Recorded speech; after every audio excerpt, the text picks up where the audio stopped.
Olá, bom dia a todos e a todas.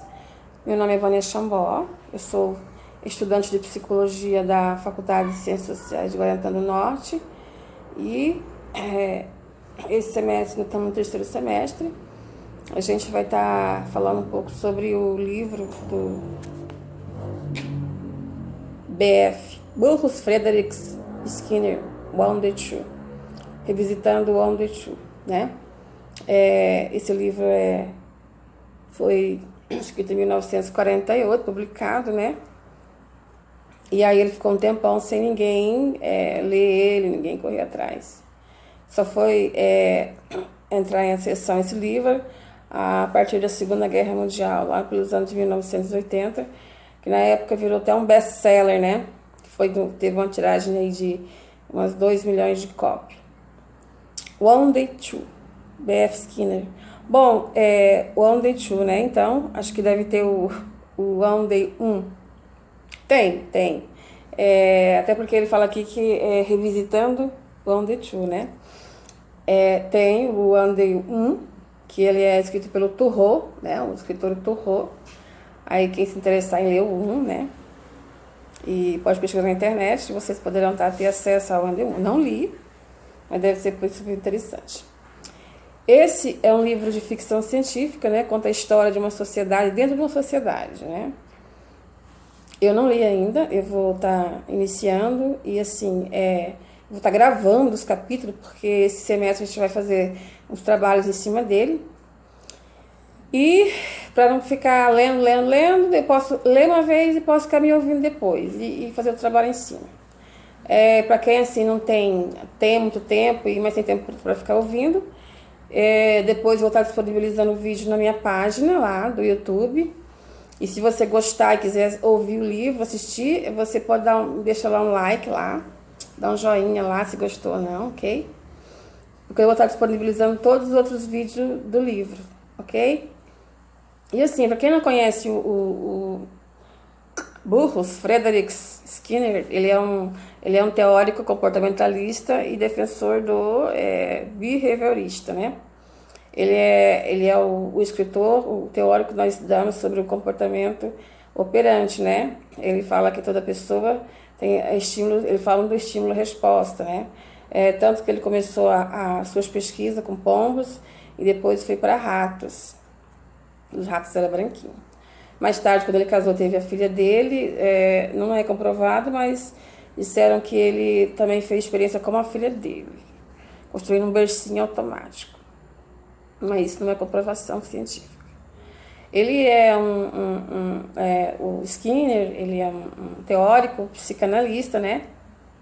Aliás, desculpa, behaviorista, e morreu aos 86 anos, né? Ele é professor de Harvard, né? Ele fez a psicologia dele, pós-graduação, ele fez várias pós-graduações em cima da psicologia. Ele se formou em letras, né? E não se deu muito bem como escritor, e aí mais foi para Harvard e fez as pós-graduações em psicologia e começou a partir daí os seus experimentos. Morreu aos 86 anos, em plena atividade física, com aquela paixão que dele teve desde o início com as pesquisas, né? Ele é um psicólogo, ele não estudou muito a mente humana, ele estudou assim mais o comportamento humano, né?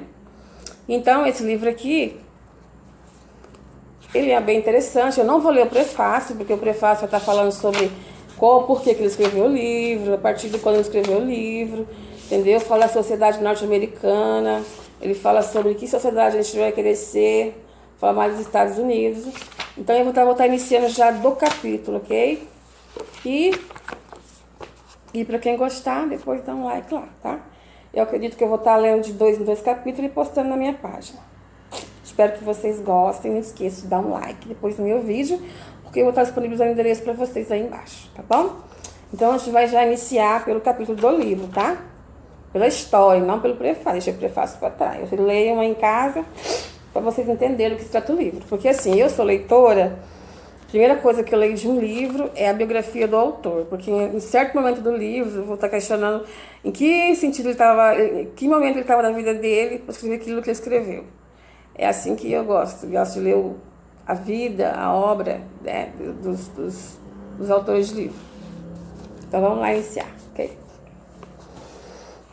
Ele apareceu um dia na porta do meu escritório. Já estava sem farda, mas ainda não havia perdido o bronzeado que o serviço militar lhe dera.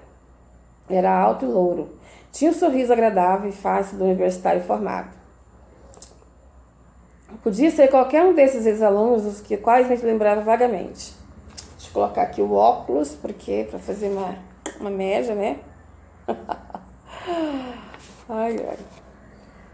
Hesitou um momento numa atitude respeitosa, depois estendeu a mão e avançou uns passos. Como vai o senhor? Disse com animação. Gaguejei tentando lembrar o seu nome, mas ele adiantou. Rogers, senhor, da turma de 41. Oh, Rogers.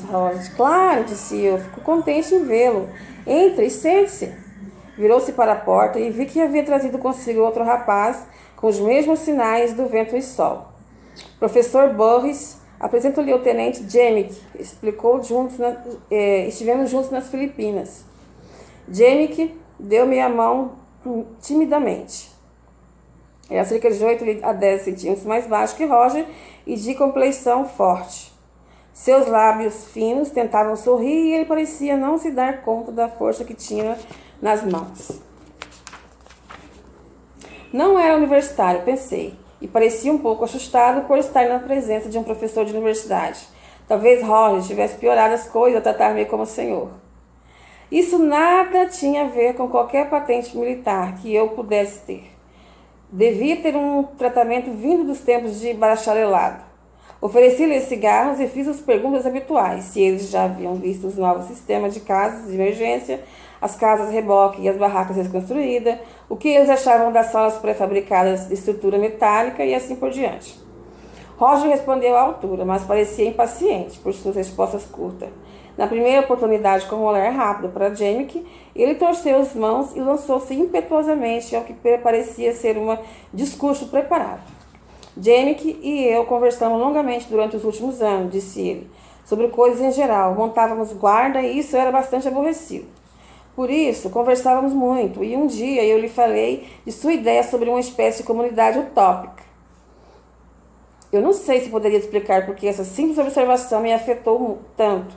Durante vários anos tive de me convencer de que não me afetou, que não podia ver sem emoção meus antigos alunos. O fato é que eles me assustavam. Evitava-os sempre que possível e tentava esquecê-los. Tanto quanto podia observar. O lastimável nível de erudição era tudo o que eu tinha para mostrar como fruto da minha vida de professor. E encarava esse resultado não apenas com satisfação, mas com desânimo. O que mais me angustiava era a ampla evidência de que meu ensino havia saído totalmente pela culatra. Eu podia compreender porque os espíritos jovens irresponsáveis esqueciam a maior parte do que eu lhes havia ensinado, mas nunca pude entender a estranha precisão com que eles recordavam detalhes sem importância. Meus visitantes, voltando ao assunto, diriam bobagem se eu aludisse a um campo que estivéssemos explorando junto. Assim pensava eu, mas lembraria palavra por palavra uma resposta irônica à pergunta de um aluno ou a digressão imprevista sobre um tema totalmente marginal. Eu gostaria de poder concordar com eles e deixá-los prosseguir daí para diante, na completa ignorância da ciência e da psicologia. Se, em troca, eles esquecessem a minha opinião sobre milkshake ou a piada do bonde espanhol. Cheguei a esperar essa irrelevância como um criminoso antecipa referências ao seu crime. E agora aí está mais uma, minha ideia sobre uma espécie de comunidade utópica. Fiz um esforço descomunal para me lembrar. Era verdade que havia lido algumas vezes algo sobre comunidades americanas do século XIX. Tive um companheiro da faculdade chamado Fraser, a quem elas interessavam. Eu não o conhecia bem, mas costumava ouvi-lo falar.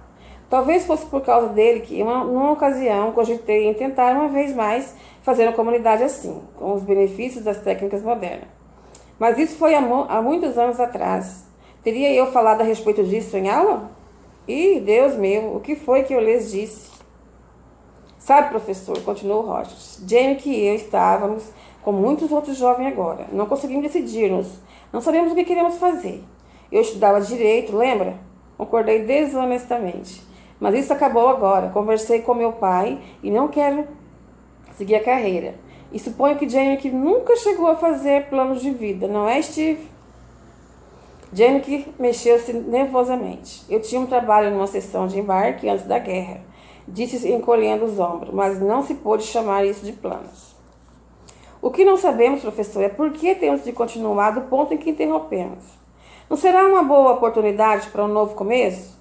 Um verdadeiro começo. Por que não reunir algumas pessoas e implantar em algum lugar um sistema social que realmente funcione? Há uma série de coisas de modo de vida que temos agora, completamente insana, como o senhor costuma dizer. Eu encolhi os ombros, mas Roger estava demasiado ocupada para perceber. Por que não fazer alguma coisa? Por que é que nós não começamos a fazer alguma coisa? Houve um silêncio embaraçoso. Vocês, rapazes, têm sido formidáveis, disse eu apressadamente. Arrependi-me imediatamente dessas palavras, pois estava certo de que Roger estava farto da humildade dos civis. Porém, o que eu lhe disse deu-lhe uma ideia. É gozado, mas de certo modo é fácil lutar na guerra. Pelo menos sabe-se o que quer e como consegui-lo. Mas nós nem ao menos sabemos como começar a lutar na confusão em que estamos agora. Contra quem estamos lutando? Que tipo de guerra é essa? O senhor entende o que eu quero dizer? Sei o que você quer dizer, disse eu com sinceridade. Quando a guerra terminou, desejava voltar rapidamente à minha vida anterior. Mas um ano de paz duvidosa não proporcionou grandes mudanças. Durante a guerra, eu havia assumido um senso apropriado de responsabilidade social, apesar de ter uma inclinação contrária de longa data. Agora era incapaz de me descartar dela. Meus novos interesses em problemas sociais e minha boa vontade parecia não ter o menor efeito sobre a sociedade. Não podia ver neles nada de serviço para alguém. Mesmo assim, eu continuava dia após dia a suportá-los com um sentimento contínuo de frustração e depressão. Muitos dos que pensam assim entram na política, disse eu. Sim, eu sei, mas também me lembro de que o senhor disse a respeito. Esperei de novo profundamente. Este deve ter sido um dos dias agitados da minha vida. Eu não entendi na época, continuou Roger. De fato, se não se incomodarem que eu diga, eu costumava pensar que o senhor era um tipo imoral no sentido cívico, quer dizer. Mas agora eu entendo o ponto de vista e estive também. A política realmente não nos daria a oportunidade que nós queremos, sabe? Nós queremos fazer alguma coisa. Queremos descobrir o que se passa com as pessoas, porque elas não podem viver juntas sem brigar o tempo todo. Nós queremos descobrir o que as pessoas realmente querem, o que elas precisam para ser felizes. E como podem consegui-lo sem roubar outra pessoa. Não podemos fazer isso em política. Não se pode tentar alguma coisa de uma maneira e depois de outra como um experimento. Os políticos afirmam possuir todas as respostas e empregam todo o seu tempo em convencer o povo de que eles têm razão. Mas eles devem saber que, então só, adivinhando que realmente não provarão nada. Esse era o pensamento de Fraser, sem dúvida alguma. Pouco se parecia entusiasmo juvenil de Roger com o próprio Fraser. Mas a argumentação era obviamente a mesma. Em algum momento obscuro, eu devo ter feito o transplante. Já continuamos daqui, tá?